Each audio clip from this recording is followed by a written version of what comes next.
है दोस्तों, आज हम बात करेंगे खांसी के बारे में। खांसी कितने प्रकार की होती है, गीली खांसी में कौन सा सिरप दें और सूखी खांसी में कौन सा सिरप दें। सभी लोग इसी में कन्फ्यूज रहते हैं, तो इस कन्फ्यूजन को दूर करने के लिए आज मैं ये वीडियो लाया हूँ। तो प्लीज़ वीडियो में इसी तरह से बने रहें। और हाँ, फार्मूला के बारे में भी हम बात करेंगे। फार्मूला कैसे काम करता है, यानी मोड ऑफ मैकेनिज्म कैसे काम करता है। तो प्लीज़ वीडियो में इसी तरह से बने रहें और अपनी नॉलेज को बढ़ाते रहें। सबसे पहले हम बात करेंगे सूखी खांसी यानी बिना बलगम वाली खांसी, नॉन प्रोडक्टिव कफ के बारे में। इसके कुछ कॉजेज होते हैं, जैसे एलर्जी की वजह से जो सूखी खांसी होती है उसकी वजह से। एलर्जी, पॉल्यूशन, डस्ट, जिसके कारण हमें सूखी खांसी धांसी उठती है, लगातार खांसी उठती है, उसको हम सूखी खांसी, जिसमें हमारा बलगम नहीं निकलता है उसको हम सूखी खांसी बोलते हैं। अब ड्राइनेस इन ट्रैकिया, ट्रैकिया यानी गले में जो इन्फेक्शन हो जाता है, उस सूखापन हो जाता है, उसकी वजह से खांसी उठती है, सूखी खांसी उठती है। थ्रोट इन्फेक्शन या गले के इन्फेक्शन की वजह से खांसी उठ सकती है सूखी। वायरल इन्फेक्शन, ये सब कॉजेज हैं सूखी खांसी की। तो जैसे कि आपको स्क्रीन पर दिख रहे होंगे कुछ सिरप, इन सिरपों के अंदर कॉम्बिनेशन में बहुत सी कंपनी बनाती हैं, जैसे डेक्सोमेथोफेन प्लस क्लोरोफेनामिन प्लस फेनाइलफ्यूरिन। ये सब कॉम्बिनेशन सिरप हैं जो कि सूखी खांसी में काम आते हैं। तो चलिए इनके वन बाय वन इनके बारे में समझते हैं, कैसे इनका मोड ऑफ मैकेनिज्म होता है। पहले लेंगे हम डेक्सोमेथोफेन। डेक्सोमेथोफेन एंटी ट्यूसिव सप्रेसेंट है, जो कि ट्रीट करता है सप्रेसिव ब्रेन, यानी यह मस्तिष्क में उन संकेतों को प्रभावित करता है जो खांसी की प्रतिक्रिया को ट्रिगर करते हैं। यानी ये मोस्टली ऐसा समझ सकते हैं कि सिग्नल को ब्लॉक कर देता है, जिससे के कारण हम खांसी नहीं उठती है, ब्रेन तक ये सिग्नल पहुंचने नहीं देता खांसी के। तो ये इस तरह से काम करता है। अब बात करते हैं क्लोरोफेनेमिन के बारे में। Chlorphenamine anti histamine anti allergic drug है, जो कि ट्रीट करता है रनिंग नोज एंड स्नीजिंग के लिए। सिंपल लैंग्वेज में समझे तो नोज का बहना, छींके आना, जिसकी वजह से आंखों में पानी आ जाता है, उसमें भी ये काम करता है। ठीक है, खांसी जुकाम हमें होता है, छींक की वजह से हमें ना आंखों में पानी से आ जाता है, उसमें ये फॉर्मूला अच्छा काम करता है। जैसे कि कोई बोले आंखों में पानी से आ रहा है, छींके जुकाम हो रहा है, तो ये क्लोरोफेनेमिन उसमें बेस्ट काम करता है। चलिए आगे बढ़ते हैं। फेनाइलफ्यूरिन ये ट्रीट करता है ब्लॉक नोज को और स्टफनेस को। यानी ये काम कैसे करता है, इसका बेसिकली इसका उपयोग होता है एलर्जी, सर्दी, साइनस की सूजन, यानी एलर्जी और सर्दी साइनस की सूजन के लिए किया जाता है इसका उपयोग। ये सब तो फॉर्मूला के मोड ऑफ मैकेनिज्म आपको पता चल गया।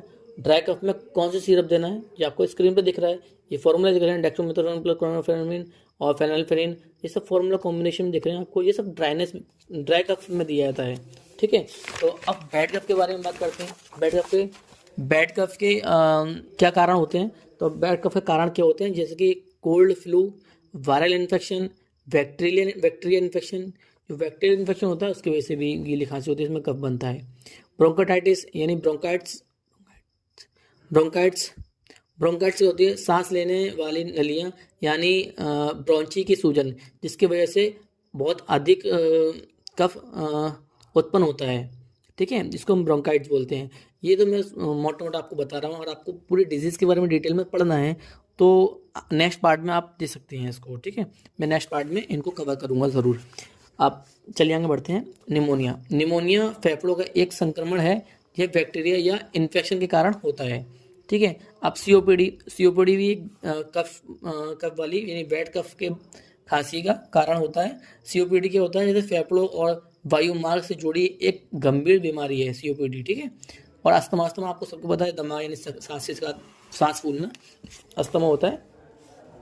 तो ये सब तो बैड कफ का कॉजेज थे।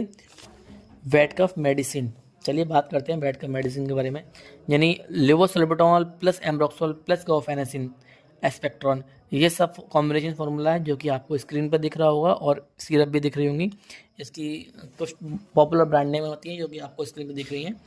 तो चलिए इसके मोड ऑफ मैकेनिज्म के बारे में बात करते हैं। लेवोसल्बुटामॉल कैसे काम करता है। Levosalbutamol open airway of the lungs, तो लंग्स के जो छिद्र होते हैं, यानी बेसिकली समझाऊँ तो फेफड़ों तक पहुंचने वाली वायु मार्ग को आराम पहुंचाकर और उन्हें खोलकर सांस लेने में आसान बनाता है। एम्ब्रोक्सोल कैसे काम करता है, ये make mucus less thick and sticky, यानी म्यूकस को पतला बना देता है और उसको निकालता है। ये एम्ब्रोक्सोल इस तरह से काम करता है। इसी तरह से ब्रोमैक्सिन काम करता है, सोडियम सिट्रेट, ये इसी तरह से काम करते हैं सब।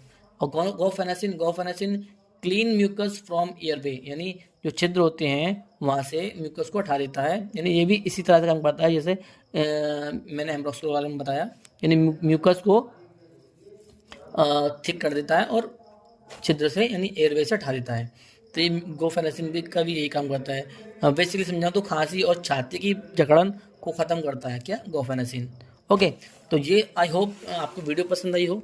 ये सब वेट कफ के बारे में था और ड्राई कफ के बारे में आपको फर्स्ट स्टार्टिंग में आपको समझा दिया है। जैसे स्क्रीन पर आपको दिख रहा है वेट कफ के सिरप इधर है और ड्राई कफ के सिरप इधर है। तो फॉर्मूलाज आपको याद करने हैं और कैसे काम करते हैं, मोड ऑफ मैकेनिज्म आपको समझा दिया, जैसे कि आपको दिमाग में रहे, जो आपको इतना मेहनत करने की ज़रूरत नहीं है। इस तरह से समझ लोगे तो आपको समझ में आएगा ये किस तरह से काम करता है। आपको वीडियो पसंद आई हो तो वीडियो को लाइक करें एंड चैनल को सब्सक्राइब करें। ये वीडियो सिर्फ और सिर्फ मेडिकल स्टूडेंट के लिए है, जिससे कि उनकी नॉलेज गेन हो सके। प्लीज़ इस वीडियो को देखने के बाद कोई भी खुद से ट्रीटमेंट ना ले।